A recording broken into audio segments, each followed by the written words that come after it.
Good morning. Last class में हम लोग डिस्कस कर रहे थे टैकोजेनेटर के बारे में। डीसी टैकोजेनेटर हम लोग डिस्कस किए थे, उसके बाद एसी टैकोजेनेटर डिस्कस किए थे, और उसके बाद का जो नेक्स्ट टॉपिक था वो आपका स्टेपर मोटर था, जिसको कि हम आपको बताए थे कि यूट्यूब पे वीडियो है, उससे आप लोग देख लेंगे। ठीक है। नेक्स्ट में हम लोग डिस्कस करने वाले हैं आज के क्लास में सिंक्रोज। ठीक है। सिंक्रोज और सिंक्रो ट्रांसमीटर एंड रिसीवर। ठीक है। इसका मतलब क्या हुआ? सिंक्रोज अगर हम बोलते हैं, है ना, सिंक्रोज अगर हम बोलते हैं तो उसका मतलब होता है synchro transmitter and synchro receiver, both, है ना। दोनों को कंबाइंडली हम लोग क्या बोल सकते हैं? सिंक्रोज बोल सकते हैं, और नहीं तो हम लोग उसको क्या बोलेंगे? Synchro transmitter and receiver. Clear? तो बेसिकली हम लोग सिंक्रोज का यूज क्यों करते हैं? तो सिंक्रोज मेरा एक इलेक्ट्रोमैकेनिकल ट्रांसड्यूसर है ना, इलेक्ट्रोमैकेनिकल ट्रांसड्यूसर है, जिसका कि यूज हम लोग एंगुलर डिस्प्लेसमेंट को मेजर करने के लिए करते हैं। क्या बोले हम? सिंक्रोज जो है मेरा इलेक्ट्रोमैकेनिकल ट्रांसड्यूसर है, जिसका यूज हम लोग क्या करते हैं? एंगुलर डिस्प्लेसमेंट को मेजर करने के लिए करते हैं, और नहीं तो एंगुलर डिस्प्लेसमेंट में एरर डिटेक्शन के लिए यूज किया जाता है ना। एंगुलर डिस्प्लेसमेंट में क्या करते हैं? एरर डिटेक्शन के लिए हम लोग क्या करते हैं? यूज करते हैं सिंक्रो ट्रांसमीटर एंड रिसीवर का, डेट मीन सिंक्रोज का। क्लियर? अंडरस्टैंड? इसको हम लोग कंट्रोल पर्पस के लिए भी यूज करते हैं। मतलब एरर अगर मुझे ज्यादा है तो उसके अकॉर्डिंग देखना होगा कि कितना एरर मुझे मिल रहा है। ठीक है। हम लोग उसको एरर को रिड्यूस करने का कोशिश करेंगे, है ना। उस एरर को क्या कर सकते हैं? रिड्यूस करने का कोशिश करेंगे। तो इसका यूज हम लोग क्या करते हैं? कंट्रोल सिस्टम में कंट्रोल पर्पस के लिए यूज करते हैं। क्लियर?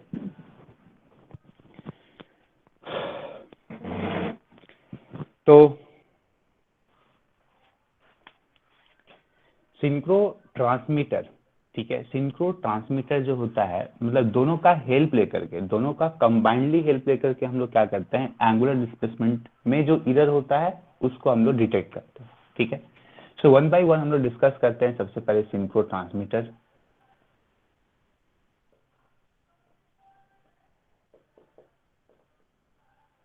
सिंक्रो ट्रांसमीटर, ठीक है। सिंक्रो ट्रांसमीटर कहने का मतलब कि सबसे पहले इसको हम एक डायग्राम बनाते हैं, उसके बाद आपको समझाएंगे।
हम्म।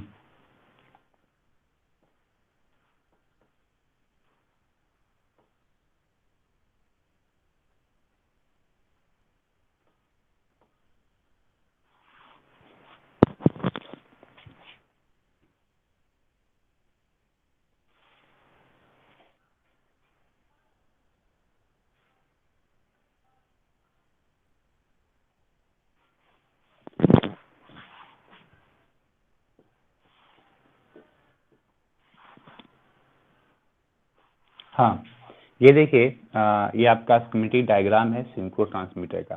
तो synchro transmitter it is similar to alternator, three phase alternator, है ना। थ्री फेज अल्टरनेटर आप लोग शायद जानते होंगे। Three phase alternator, three phase alternator में क्या होता है कि अगर साइलेंट पोल अल्टरनेटर है तो उसके इसमें रोटर के रूप में एक पोल होता है, साइलेंट पोल टाइप का रोटर होता है, ठीक है। उसमें वाइंडिंग किया हुआ रहता है ना, जैसा कि वाइंडिंग हम यहाँ पे दिखाए हैं उस तरह का वाइंडिंग उसमें किया हुआ रहता है। और इस वाइंडिंग में, है ना, इस वाइंडिंग में इन केस ऑफ अल्टरनेटर हम लोग डीसी सप्लाई देते हैं, है ना। हम लोग वहाँ पे क्या करते हैं, डीसी सप्लाई देते हैं, बट यहाँ पे हम लोग क्या कर रहे हैं, एसी सप्लाई दे रहे हैं। हम यहाँ पे क्या दे रहे हैं, एसी सप्लाई दे रहे हैं।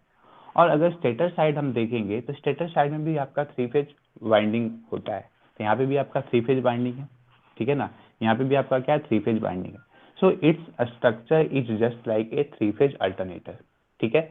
The difference, only difference is that कि यहाँ पे हम लोग क्या कर रहे हैं, एक्साइटेशन के तौर पे रोटर में हम लोग सिंगल फेज एसी सप्लाई दे रहे हैं। हम लोग क्या कर रहे हैं, सिंगल फेज एसी सप्लाई दे रहे हैं। Clear, understand.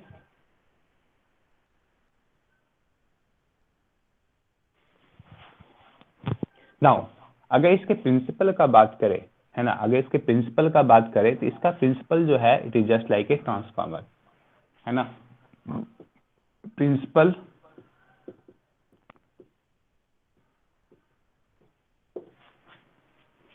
Is just like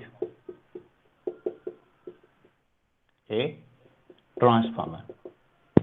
just like a transformer करने का मतलब क्या हुआ कि ट्रांसफार्मर में क्या होता है, हम लोग के पास प्राइमरी वाइंडिंग होता है और सेकेंडरी वाइंडिंग होता है। तो प्राइमरी वाइंडिंग में हम लोग सप्लाई देते हैं, सिंगल फेज एसी सप्लाई, मान लीजिए सिंगल फेज ट्रांसफार्मर है फॉर एग्जांपल, तो सिंगल फेज एसी सप्लाई देंगे हम लोग प्राइमरी वाइंडिंग में। तो सेकेंडरी वाइंडिंग में भी क्या होता है, सिंगल फेज एसी सप्लाई आपका मिलता है आपको। लाइक दैट हम लोग यहाँ पे भी क्या कर रहे हैं कि एक है आपका रोटर, दूसरा है आपका स्टेटर, ठीक है। तो रोटर साइड में भी आपका एक सप्लाई दे रहे हैं और स्टेटर साइड में भी हमको कुछ वाइंडिंग किया हुआ है। तो यहाँ पे हम लोग क्या कर रहे हैं, सिंगल फेज एसी सप्लाई दे रहे हैं, है ना, सिंगल फेज एसी सप्लाई दे रहे हैं। उसकी वजह से यहाँ पे फ्लक्स डेवलप होगा, है ना, इसकी वजह से क्या होगा, यहाँ पे फ्लक्स डेवलप होगा। और ये फ्लक्स जो होगा कहीं ना कहीं कुछ बहुत सा फ्लक्स इसमें लिंक होगा, बहुत सा फ्लक्स इसमें लिंक होगा, बहुत सा फ्लक्स इसमें लिंक होगा। तो और ये सारा फ्लक्स जो होगा टाइम के साथ वायरिंग होगा, क्योंकि ये आपका एसी है। तो एसी फ्लक्स, एसी सप्लाई देंगे तो यहाँ पे जो फ्लक्स होगा वो टाइम के साथ में वैरी करेगा। और अगर ये टाइम के साथ में वैरी करेगा फ्लक्स, तो ये तीनों वाइंडिंग में आपका जो है फ्लक्स जो है वैरी करेगा। उसकी वजह से क्या होगा, depending upon the number of turns, है ना, depending upon the number of turns in S1 और S2 और S3 and depending upon the position also, है ना, क्योंकि हो सकता है इसमें ज्यादा फ्लक्स जा रहा हो, इसमें कम फ्लक्स जा रहा हो, इसमें कम फ्लक्स जा रहा हो। तो depending upon the number of turns and depending upon the position of the winding, इस तीनों वाइंडिंग में क्या होगा, वोल्टेज इंड्यूस्ड होगा। क्लियर। सो यहाँ पे आप क्या देख रहे हैं कि ट्रांसफार्मर प्रिंसिपल पे वर्क कर रहा है। ट्रांसफार्मर में भी आपका क्या होता है, प्राइमरी में सप्लाई देते हैं, सेकेंडरी में आपको वोल्टेज मिलता है। क्लियर, अंडरस्टैंड, बताइए। Yes, sir. So let us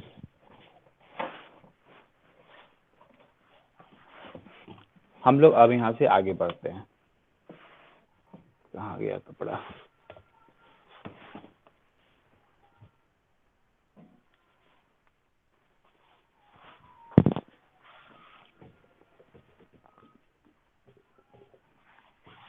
late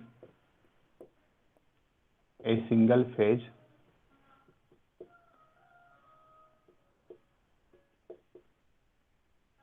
voltage is applied in the rotor, ठीक है। and this single phase voltage is ETR, T is equal to capital ETR sin of omega t, sin of omega t, ठीक है। सो हम लोग assume कर रहे हैं कि यहाँ पे जो सप्लाई हम दे रहे हैं, ये सप्लाई आपका क्या है, ETR टाइम का function, capital ETR that is the magnitude of the voltage into sine of omega T, ठीक है। ये वाला वोल्टेज जो है हम यहाँ पे अप्लाई कर रहे हैं, ठीक है।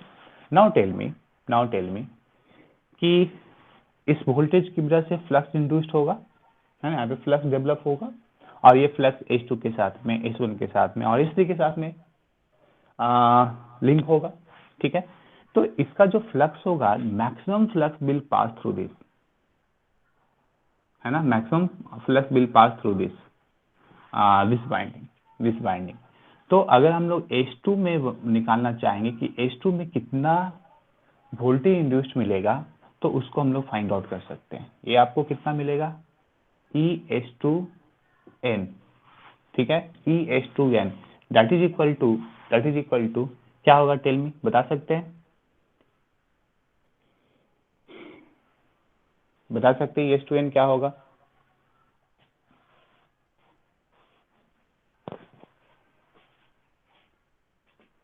देखिए, इसका एक नंबर ऑफ टर्न्स होगा, जितना नंबर ऑफ टर्न्स होगा उसके अकॉर्डिंग जितना उतना वोल्टेज होगा, प्रोपोर्शनल होगा।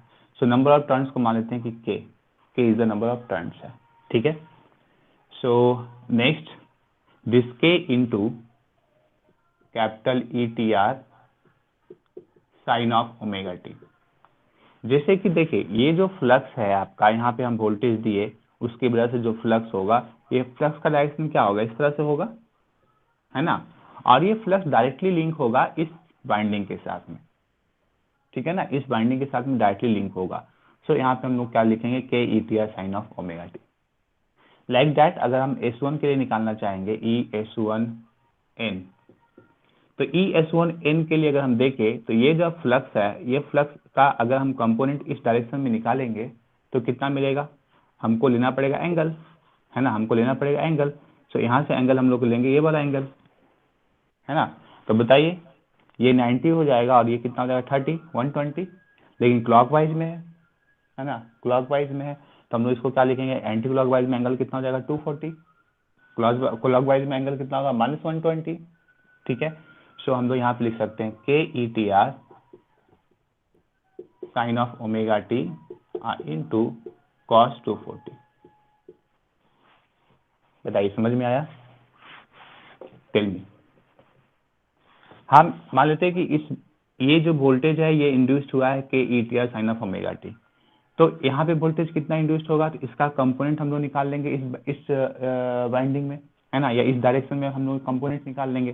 तो कंपोनेंट निकालने के लिए हम लोग क्या करते हैं, कॉस ऑफ थीटा मल्टीप्लाई करते हैं।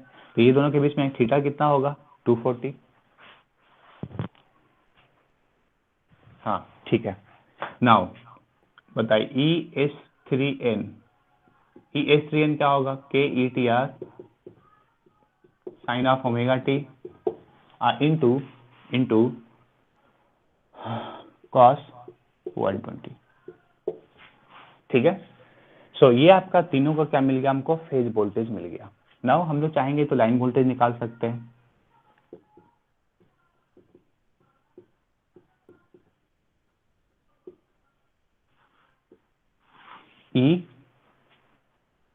E/S1S2, E/S1S2, ठीक है। E/S1S2 क्या होगा, E/S1 माइनस E/S2, ठीक है। मतलब S1 और S2 के बीच में लाइन वोल्टेज E/S1S2 लिखेंगे उसको, that is equal to E/S1 minus E/S2। E/S1 क्या होगा, E/S1N भी बोल सकते हैं यहाँ पे, क्योंकि N कहने का मतलब हुआ न्यूट्रल के रिफरेंस में, ठीक है। सो E/S1N आपका हो जाएगा के ETR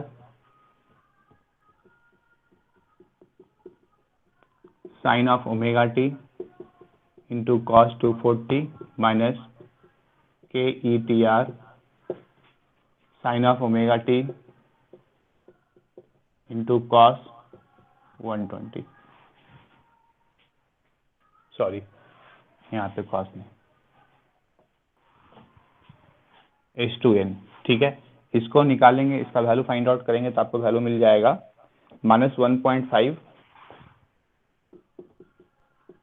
के ETR sine of omega T. बस cos 240 निकालिए, तो cos 240 का वैल्यू कितना होता है, शायद 120, -120, ठीक है। सॉरी -1/2, -1/2। सो यहाँ से आपको मिलेगा -1/2, यहाँ से मिलेगा -1, so -3/2 that is equal to -1.5। Like that E/S1S2 निकालिए, E/S2S3 निकालिए, तो इसको हम लोग लिखेंगे क्या, E/S2N माइनस E/S3N। सो E/S2N आपका कितना है, E/S2N K E T R sine of omega T, K T R तो दोनों में कॉमन हो जाएगा, है ना, K E T R sine of omega T in fact common हो जाएगा सारा, इनटू H3n कितना है cos 120, सो यहाँ पे आ जाएगा 1 माइनस cos 120। तो बताइए तो कितना मिलेगा, cos 120 का वैल्यू -1/2, सो -1/2 माइनस 1, तो minus minus plus, plus 1 plus 1/2 3/2 हो जाएगा, so 1.5 K E T R sine of omega T, ठीक है।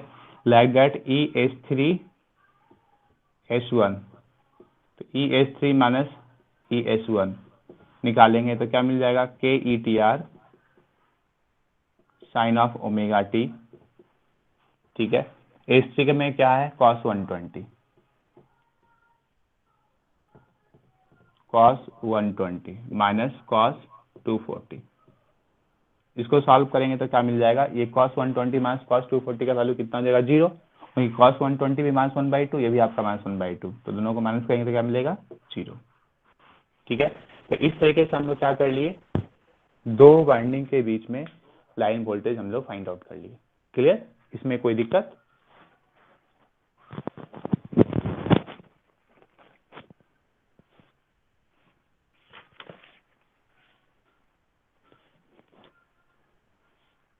No sir. गुड। अब हम लोग क्या कर रहे हैं कि इस रोटर के पोजीशन को थोड़ा सा शिफ्ट करते हैं, ठीक है, फिर देखते हैं कि क्या होता है।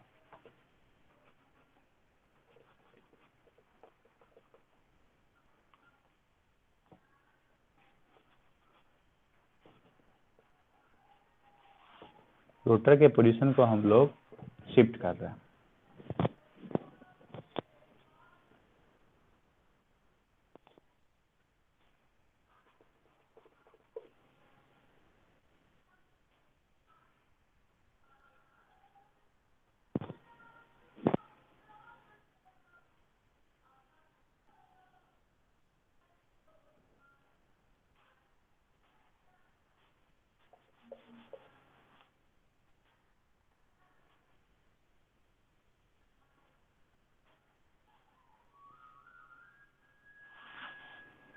ठीक है, इसको हम क्या कर दिए, शिफ्ट कर दिए। तो अगर हम शिफ्ट करेंगे तो इसका जो एक्सिस होगा वो एक्सिस जो है शिफ्ट हो जाएगा इस तरह डायरेक्शन में, है ना। और ये आपका पहले का पोजीशन ये वाला था, यूज ब्लैक कलर,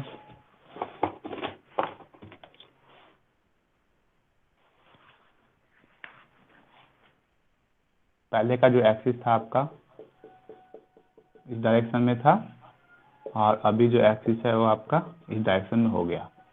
सो यहाँ से एंगल कितना हो गया, मान लेते हैं ये एंगल आपका फाई है, एंगल आपका कितना है फाई है, ठीक है। तो बताइए तो कि इन दिस कंडीशन ये जो फ्लक्स जो होगा वो इस डायरेक्शन में होगा, है ना, मेन रूप से जो फ्लक्स होगा इस डायरेक्शन में होगा। अब इस फ्लक्स का अगर कंपोनेंट हम इसमें फाइंड आउट करना चाहेंगे, H2 के लिए फाइंड आउट करना चाहेंगे, तो बताइए तो उस केस में क्या यहाँ पे आएगा, क्या लेके आएंगे, या कितना वोल्टेज हमको इंड्यूस्ड मिलेगा।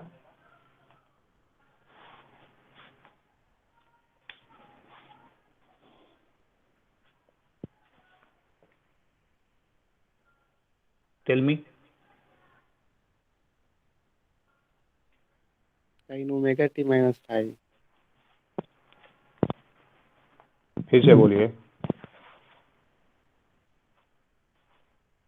sin omega T minus 5। Sine omega T -5 नहीं, देखिए इधर जो होता वोल्टेज, तो उस केस में K E T R sine of omega t मिल रहा था, ठीक है। इसका कंपोनेंट हमको H2 में फाइंड आउट करना पड़ेगा।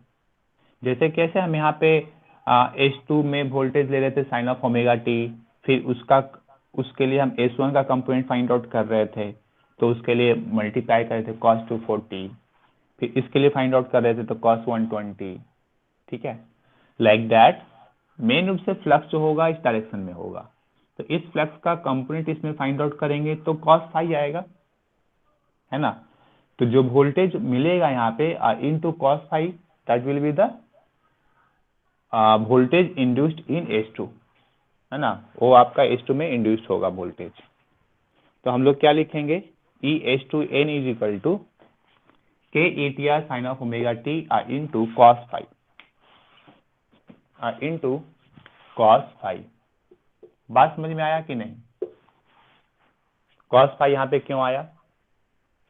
क्योंकि फ्लक्स जो है, जो डायरेक्शन है फ्लक्स का ये वाला है मेन रूप से। इस फ्लक्स का कंपोनेंट अगर इसमें फाइंड आउट करेंगे तो कॉस फाइव आएगा, और वही कॉस फाइव जो है वोल्टेज के साथ में मल्टीप्लाई हो जाएगा। क्लियर? अब बताइए इसमें क्या होगा, S1n, S1n में एंगल आपको कितना मिलेगा, 240 माइनस फाइव। ये एंगल अगर आप फाइंड आउट करेंगे, यहां से यहां तक एंगल होता है 240, है ना, यहां से लेकर के इस एक्सिस से लेकर के इस यहां तक जो है एंगल होता है आपका 240, उसमें से 5 घट गया, तो क्या होगा यहाँ पे cos 240 माइनस 5, cos 240 माइनस 5। ठीक, S3 के साथ में क्या होगा, cos 120 माइनस 5, है ना, cos 120 minus 5। Clear? Tell me.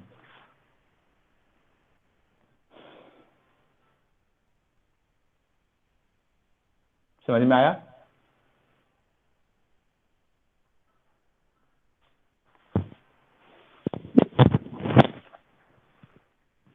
Yes sir, okay.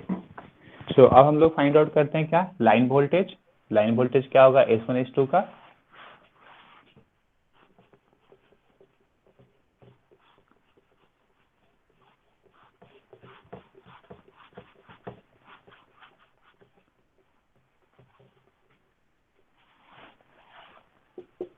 S1n, यह है आपका K ETR sine of omega T, तो कॉमन आएगा, सभी से कॉमन निकाल लेते हैं पहले ही बाहर, और यहाँ पे आ जाएगा कॉस 240 माइनस 5 अब माइनस S2n क्या है, S2n में कॉस 5 है, सो माइनस कॉस 5। ठीक है, इसको आप लोग खुद से सॉल्व कर लेंगे, कॉस सी माइनस कॉस बी का फॉर्मूला अप्लाई करके, और नहीं तो कॉस ए माइनस बी का फॉर्मूला अप्लाई करके इसको निकालेंगे, फिर उसके साथ इसको सब्ट्रैक्ट करेंगे। ठीक है, तो इसका जो वैल्यू मिलेगा वो हम वैल्यू लिख दे रहे हैं। ये वैल्यू आपको मिलेगा √3 के ETR, √3 के ETR, ठीक, साइन 5 माइनस 120। ठीक है,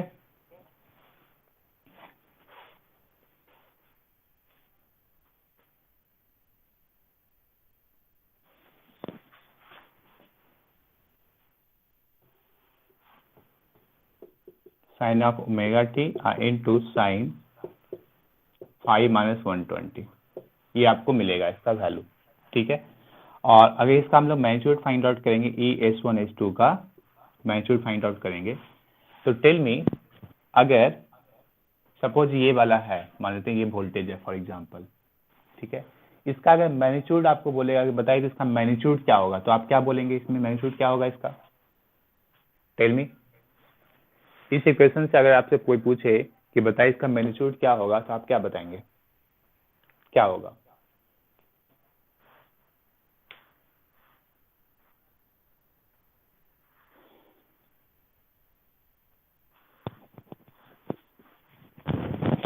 बताइए।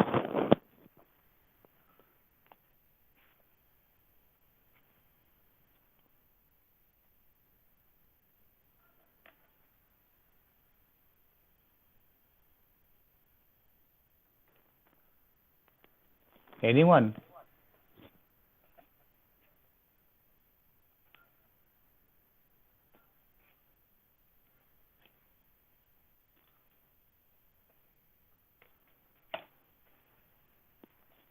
किसी को नहीं पता?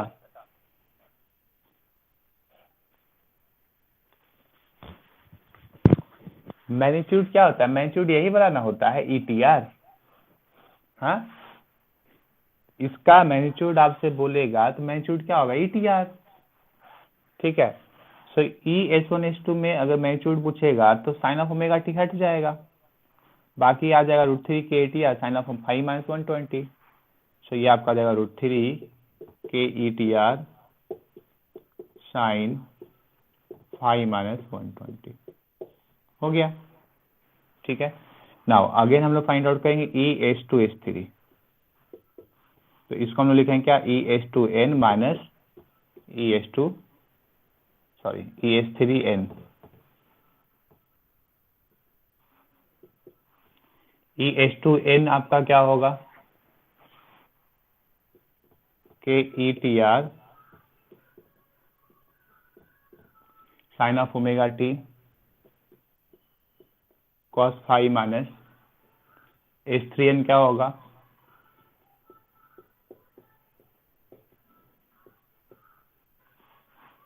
ठीक है, cos 5 माइनस cos 120 माइनस 5। इसको जब आप सॉल्व करेंगे तो इसका वैल्यू आपको मिलेगा √3 KETR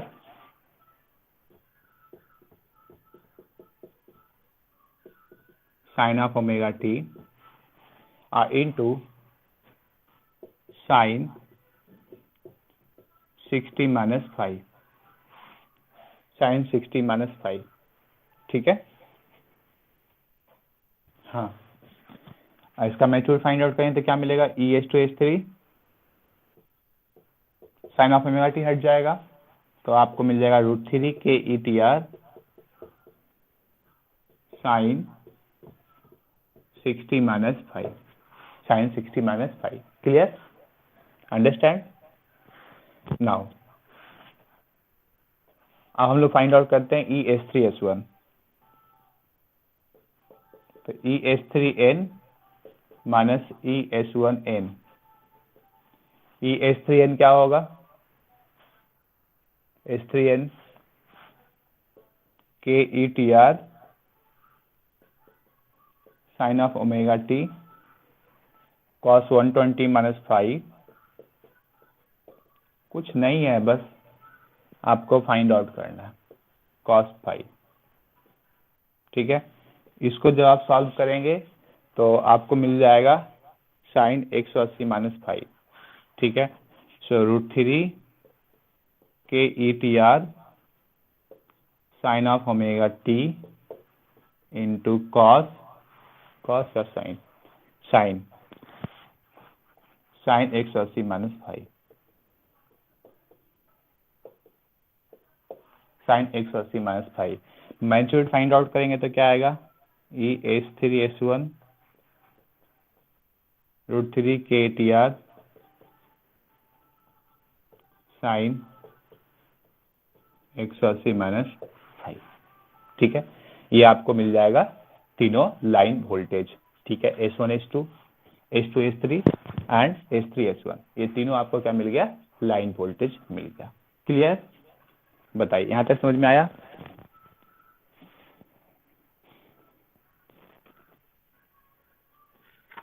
टेल मी।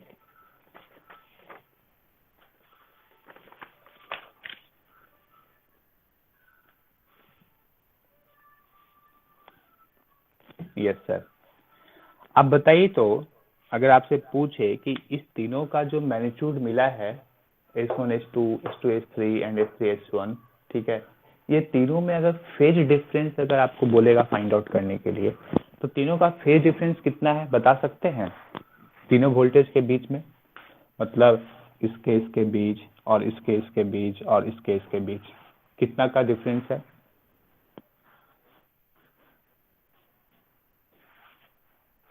बता सकते हैं।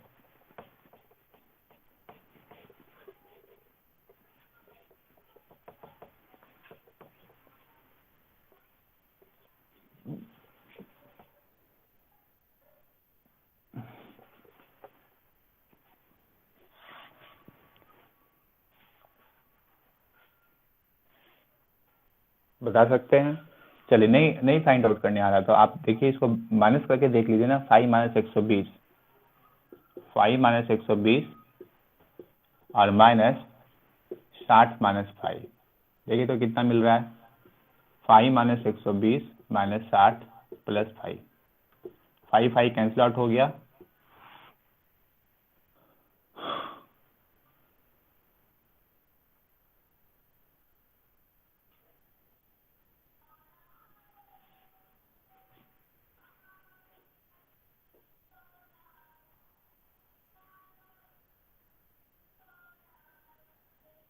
नहीं, एक काम कीजिए,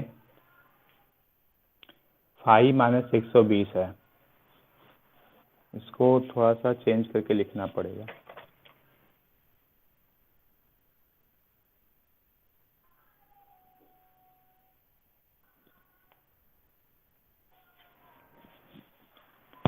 तो साइन 180 माइनस 5 जो है ना, इसको हम लोग तो सॉल्व करके लिख सकते हैं। साइन 180 माइनस थीटा क्या होता है?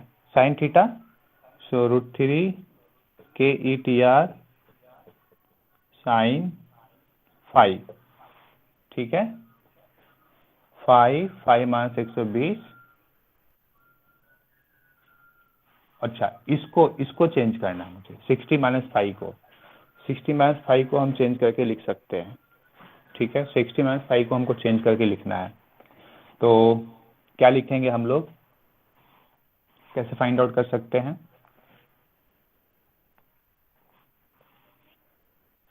सी, साइन 60 माइनस 5 है, ठीक है। सो इसको हम लोग क्या कर रहे हैं, साइन 120 प्लस 60 माइनस 5 माइनस 120 कर सकते हैं कि नहीं? देखिए तो 120 हम ऐड कर दिया यहाँ पे, ठीक है ना। हम 120 क्या कर दिए, ऐड कर दिए 60 के साथ में, फिर से 120 माइनस कर दिए, ठीक। तो ये आपका हो जाएगा साइन 180 माइनस 5 प्लस 120। लिख सकते हैं कि नहीं? ऐसा लिख सकते हैं ना, 5 प्लस 120। गुड। तो ये आपका हो जाएगा साइन 180 माइनस थीटा, तो साइन 180 माइनस थीटा क्या होता है, साइन थीटा, तो 5 प्लस 120, ठीक है। तो साइन 60 माइनस 5 को हम लोग लिख सकते हैं √3 K E T R sine 5 plus 120। Clear? समझ में आया? बताइए। आप पहचानिए कि एंगल कितना है तीनों के बीच में। ये आपका साइन 5, एक है साइन 5 माइनस 120, एक है साइन 5 प्लस 120। तो बताइए, तो तीनों जो वोल्टेज है, तीनों वोल्टेज के बीच एंगल कितना है आपस में? अब तो सीधा सीधी समझ में आ रहा है।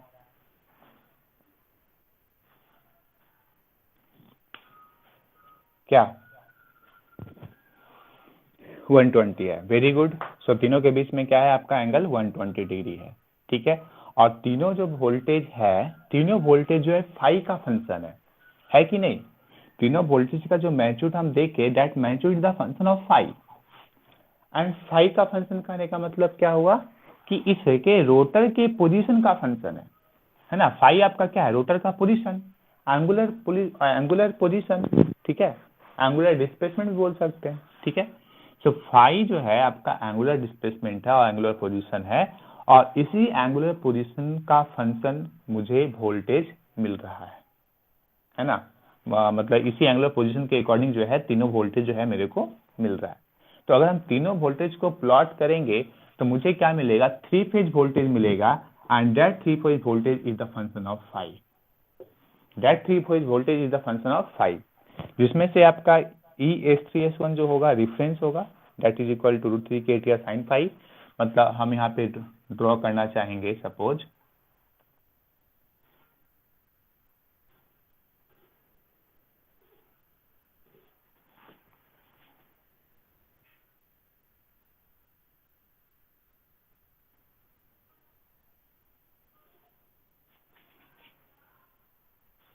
ठीक है, दिस वोल्टेज इज ES3S1,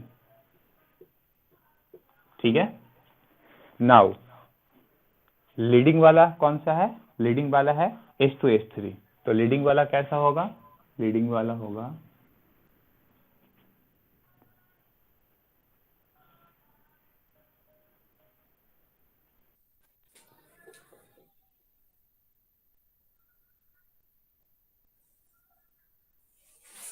ठीक है। अभी समझ में आएगा, समझ में आएगा। उसके बाद लाइनिंग वाला कौन सा है, ये वोल्टेज कौन सा होगा, लीडिंग वाला, लीडिंग वाला कौन सा है, S2S3। This is ES2S3। एक ब्लू ले लेते हैं। 5 माइनस 120, 5 माइनस 120 क्या होगा,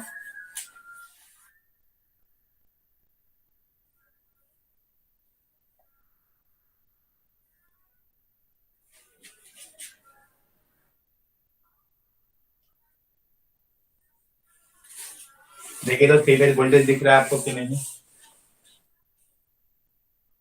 ये जो वोल्टेज होगा that voltage is ES1 S2,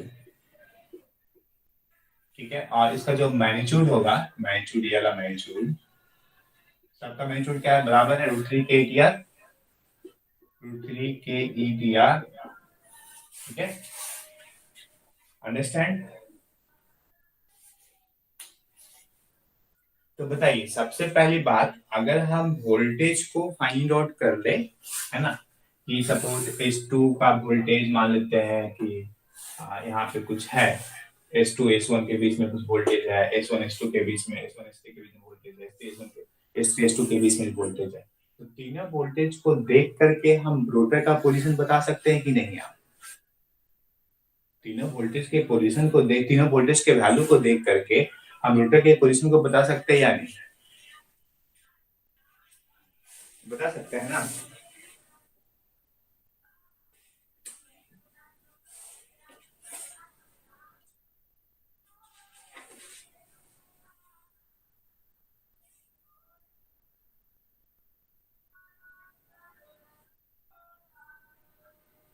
yes sir. तो हम लोग क्या करेंगे कि सबसे पहले हम लोग कैलकुलेट कर लेंगे। कैलकुलेट कर लेंगे मतलब क्या, कि हम रोटर को जितना मूवमेंट करेंगे वो हमको पता होगा कि हम उसको 10 डिग्री से रोटेट कराए। 10 डिग्री से रोटेट कराए, देखिए कितना वोल्टेज सबका मिला। 15 डिग्री से रोटेट कराएंगे, देखें कितना वोल्टेज मिला। फिर 30 डिग्री से रोटेट कराएंगे, देखें कितना वोल्टेज मिला। ठीक है, इस तरीके से नॉन एंगुलर डिफरेंस लेकर के हम लोग वोल्टेज फाइंड आउट कर लेंगे और उसको प्लॉट कर लेंगे। ठीक है, उसके बाद अब मुझे क्या करना होगा, फाइंड आउट करना होगा कितना एंगुलर डिस्प्लेसमेंट हुआ किसी भी रोटर का। तो फिर हम देख लेंगे वोल्टेज, कि वोल्टेज कितना मिल रहा है। उस वोल्टेज के अकॉर्डिंग ग्राफ को देख करके या चार्ट को देख करके हम बता पाएंगे कि इसका एंगुलर डिस्प्लेसमेंट कितना है। ठीक है, क्योंकि ये जो आपको वोल्टेज मिल रहा है that voltage is the function of phi, that voltage is the function of phi मतलब एंगुलर पोजीशन। ठीक है, तो एंगुलर पोजीशन जितना होगा उसके अकॉर्डिंग जो है मेरे को वोल्टेज मिलेगा। आप वोल्टेज को देख के फिर हम बता पाएंगे कि एंगुलर पोजीशन आपका कितना है। क्लियर?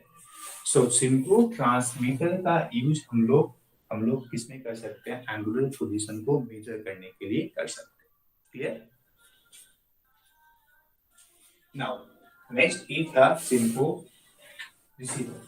सिंक्रो रिसीवर, इसमें कोई डाउट?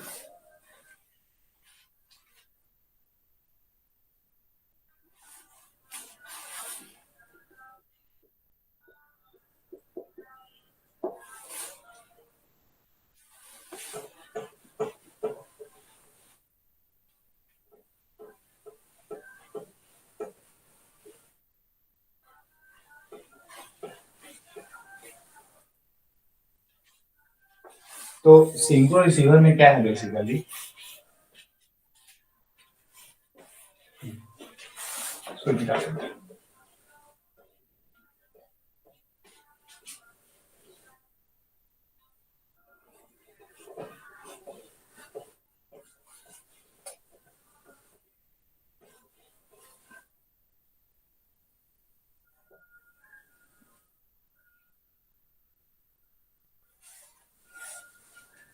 देखिएगा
देखिएगा ये क्या था आपका H2 H3 H1, ठीक है। तो सिंक्रोन रिसीवर जो है उसके अगर स्टेटर पार्ट को अगर हम देखें तो stator part is just similar to synchro transmitter, ठीक है।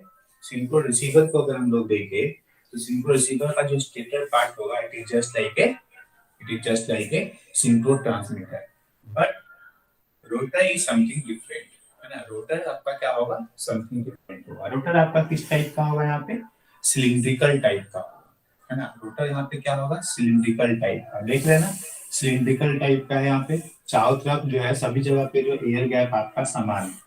उसके पिछले वाले केस में सिंक्रोन ट्रांसमीटर के केस में हम लोग देखे थे क्या, कि उसका जो रोटर था वो सैलेंट पोल टाइप का था। रोटर आपका क्या था, सैलेंट पोल टाइप का। तो दोनों के केस में जो कंस्ट्रक्शन में जो डिफरेंस है, और डिफरेंस आपको कहाँ पे दिख रहा है, इन केस ऑफ रोटर। दोनों का रोटर जो है अलग अलग तरीके से डिजाइन, एक का रोटर सैलेंट पोल टाइप का है और दूसरे का रोटर आपका सिलिंड्रिकल टाइप का है, ठीक है। तो इस सिंक्रो रिसीवर को हम लोग बेसिकली क्या बोलते हैं, कंट्रोल ट्रांसफार्मर भी बोलते हैं। इसको हम लोग क्या बोलते हैं, कंट्रोल ट्रांसफार्मर, कंट्रोल ट्रांसफार्मर भी हम इसको बोलते हैं। और सिंक्रो ट्रांसमीटर और साथ में सिंक्रो रिसीवर दोनों का कंबाइंडली हम लोग यूज करते हैं for the measurement of error, है ना, एंगुलर डिस्प्लेसमेंट। मतलब एंगुलर डिफरेंस अगर होगा तो उसको मेजर करने के लिए हम लोग ट्रांसमीटर और रिसीवर दोनों को यूज करते हैं। अंडरस्टैंड,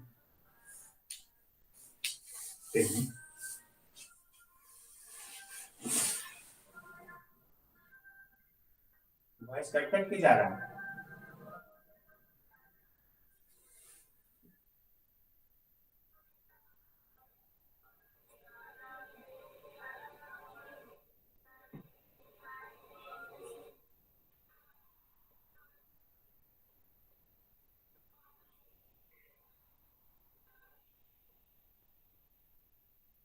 चलिए अब हम लोग देखते हैं कि सिंक्रोज को हम लोग कैसे यूज करते हैं ईरर डिटेक्टर के लिए, ठीक है।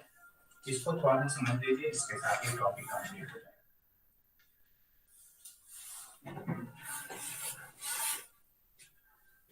इसमें कुछ विशेष नहीं है, बस कंस्ट्रक्शन में जानना है कि इसका कंस्ट्रक्शन कैसा होता है, और इसको हम लोग क्या बोलते हैं, कंट्रोल ट्रांसफार्मर भी बोलते हैं, ठीक है।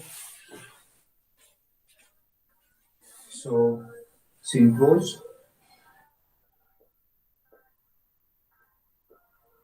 used as an error detector.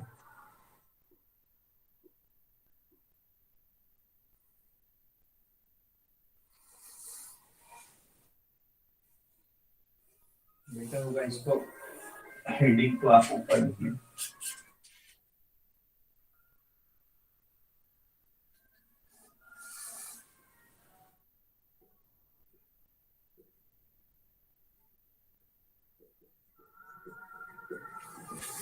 ठीक,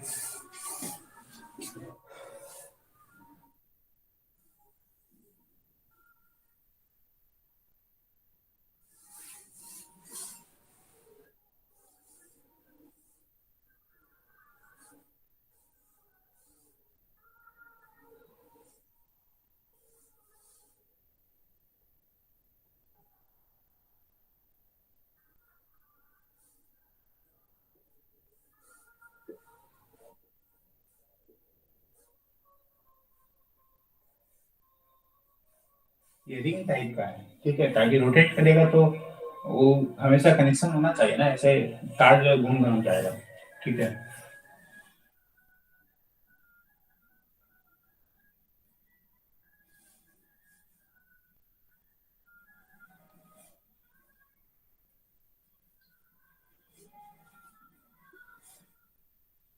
ये क्या था आपका H2, ये आपका H1, ये आपका H3, ठीक है। तो हम लोग यहाँ पे क्या करते हैं कि इसका जो स्टेटर वाइंडिंग होता है, इसका जो स्टेटर वाइंडिंग जो होता है वो आपका ट्रांसमीटर के स्टेटर वाइंडिंग से कनेक्टेड होता है ना। रिसीवर का स्टेटर वाइंडिंग जो होता है ट्रांसमीटर के स्टेटर वाइंडिंग से कनेक्टेड होता है, तो हम लोग क्या करेंगे यहाँ पे H2 को H2 के साथ में, H2 को H2 के साथ में, H3 को H3 के साथ में, और H1 को H1 के साथ में। ठीक है, ये तीनों को हम लोग क्या कर दिए, कनेक्ट कर दिए ना। अब हम लोग कैसे इसका यूज जो है हम लोग करेंगे एरर डिटेक्शन के लिए। ठीक है, सी इसको समझना बहुत ही इंपॉर्टेंट है। बताइए यहाँ तक में कोई दिक्कत है तो बताइए, यहाँ तक में कोई दिक्कत है तो बताइए। सर वीडियो धुंधला दिख रहा है। धुंधला दिख रहा है?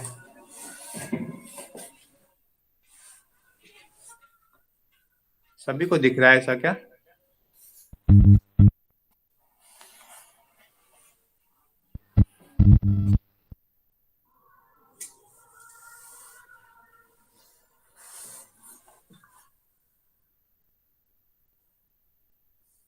मेरे लैपटॉप में तो सही आ रहा है वीडियो।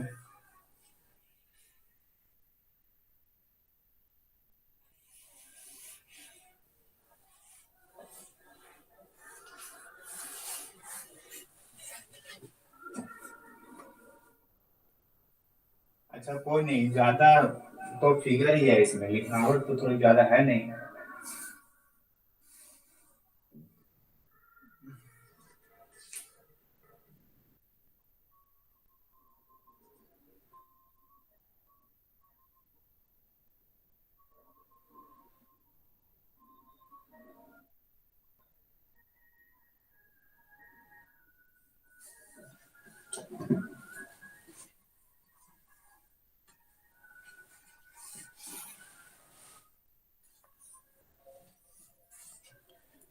हाँ,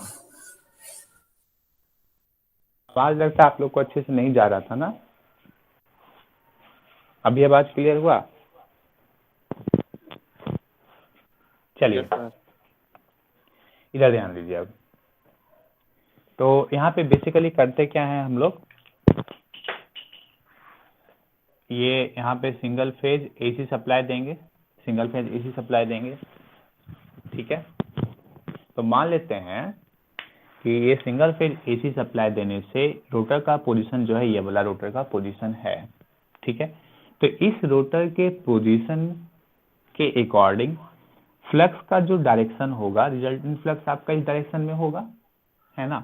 और इसी फ्लक्स के अकॉर्डिंग H2, H1 और H3 में वोल्टेज इंड्यूस्ड होगा। एस या नो?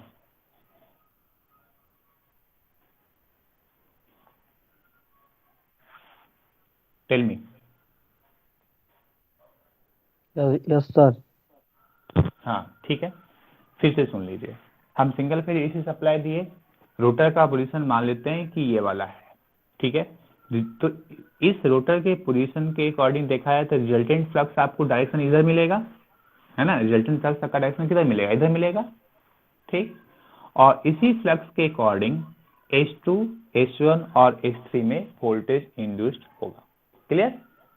ठीक है, मतलब H1, H2, H3 में जो वोल्टेज इंड्यूस्ड हुआ है उसके लिए जो फ्लक्स का रिजल्टिंग डायरेक्शन है, that direction is vertically upward, like that. Vertically हम इसको मान लेते हैं कि मेरा ऊपर की तरफ है।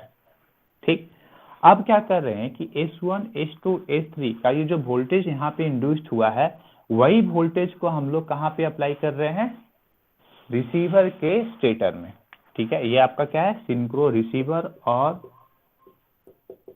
कंट्रोल ट्रांसफार्मर, ये आपका ट्रांसमीटर। बात समझ में आया कि जो वोल्टेज यहाँ पे इंड्यूस्ड हुआ है उसी वोल्टेज को हम लोग रिसीवर में भी अप्लाई कर रहे हैं।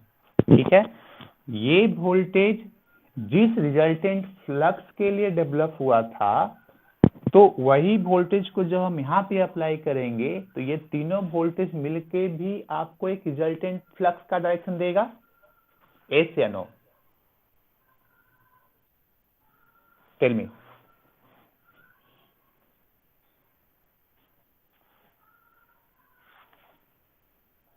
Tell me. Yes sir. Yes sir. ठीक है, मतलब यहाँ पे वोल्टेज मिला है तो उसके अकॉर्डिंग जो है फ्लक्स का डायरेक्शन भी हमको रिजल्टेंट मिलेगा according to this rotor position, ठीक है। लेकिन यहाँ पे आप जो रोटर देख रहे हैं आप रोटर, तो अगर सपोज रोटर भी जो है इसी रिजल्टेंट डायरेक्शन में आपका रोटेटेड है फॉर एग्जांपल, ठीक है ना, रोटर का डायरेक्शन भी है इसी डायरेक्शन में, ठीक। तो ऐसा तो नहीं है, इसका जो रोटर का कंस्ट्रक्शन है that is different from this. यहाँ पे क्या होगा कि maximum flux will pass through this axis, maximum flux will pass through this axis, क्योंकि यहाँ पे एयर गैप ज्यादा है, यहाँ पे एयर गैप और ज्यादा है, यहाँ पे एयर गैप और ज्यादा है, ठीक है, लाइक दैट। एयर गैप यहाँ पे क्या है, सिमिलर नहीं है, बट यहाँ पे आपका एयर गैप हर जगह पे सिमिलर है, हर जगह पे क्या है, सिमिलर है, कहीं पे भी न ज्यादा न कहीं पे भी कम, ठीक है। तो चारों तरफ से फ्लक्स आपका बराबर आएगा, है ना, चारों तरफ से आपको फ्लक्स क्या मिलेगा, बराबर मिलेगा, ठीक है। और अगर हम सभी फ्लक्स को ऐड करें वेक्टरिकली, ठीक है ना, वेक्टरिकली अगर हम सभी फ्लक्स को अगर हम ऐड करेंगे तो रिजल्टेंट फ्लक्स क्या होगा, जैसे कि अगर सपोज 120 इधर है, 120 इधर है, 120 इधर, तीनों को जब हम लोग ऐड करते हैं तो रिजल्टेंट क्या मिलता है, 0, क्योंकि तीनों का डायरेक्शन 120 से शिफ्टिंग है और तीनों का मैग्नीट्यूड क्या है, इक्वल है।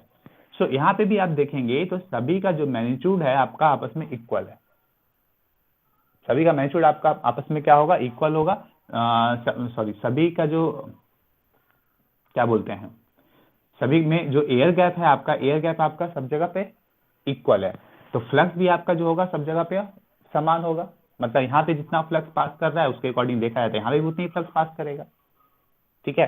तो सारे फ्लक्स का जो रिजल्टेंट वैल्यू मिलेगा that value is equal to 0 if the rotor position of this receiver is aligned in this direction, मतलब जिस डायरेक्शन में ये अलाइंड है उसी डायरेक्शन में अगर ये भी अलाइंड होगा तो उस केस में रिजल्टेंट फ्लक्स जो इसके अंदर इंड्यूस्ड होगा that value equal to 0, that value equal to 0। तो अगर वैल्यू इक्वल टू 0 होगा तो यहाँ पे वोल्टेज कुछ मिलेगा क्या, 0 मिलेगा, कुछ नहीं मिलेगा, क्लियर, एस या नो।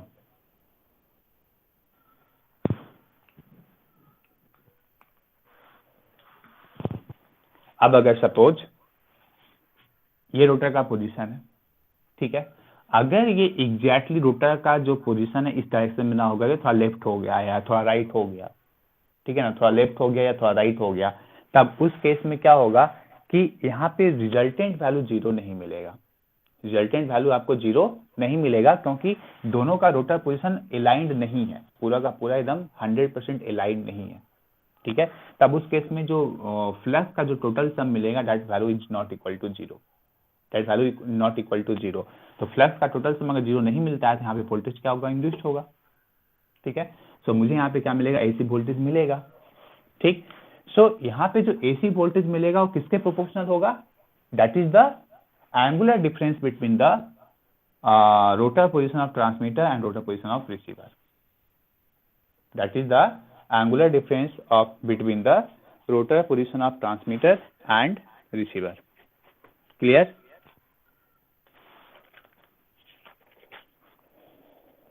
so ये जो आपको मिलेगा that V naught is directly proportional to sine of phi TR minus control transformer CT, ठीक है, phi T R minus phi सी टी, ठीक। और अगर हम लोग देखें for a small angular difference,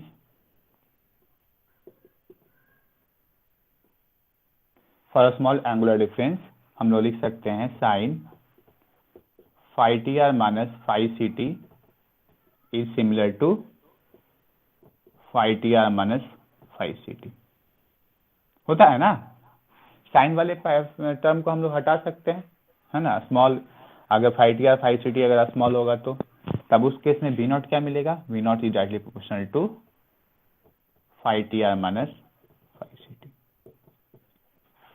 clear. और हम लोग यहाँ पे कुछ कांस्टेंट भी लगा सकते हैं, V naught is equal to some constant K phi T R minus phi C T, तो हम लोग फाइंड आउट कर लेंगे कि हमको आउटपुट वोल्टेज कितना मिल रहा है। आउटपुट वोल्टेज जितना मिलेगा उसके अकॉर्डिंग हम लोग बता पाएंगे कि दोनों के रोटर के पोजीशन में कितना का डिफरेंस है। Clear?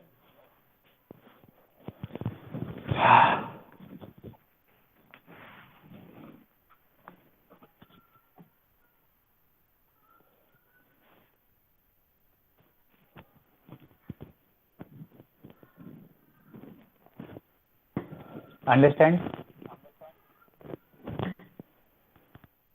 Yes sir.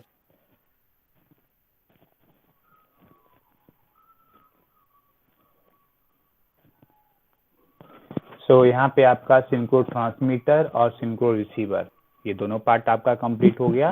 And synchro transmitter और synchros use as an error detector ये भी आपका कंप्लीट हो गया।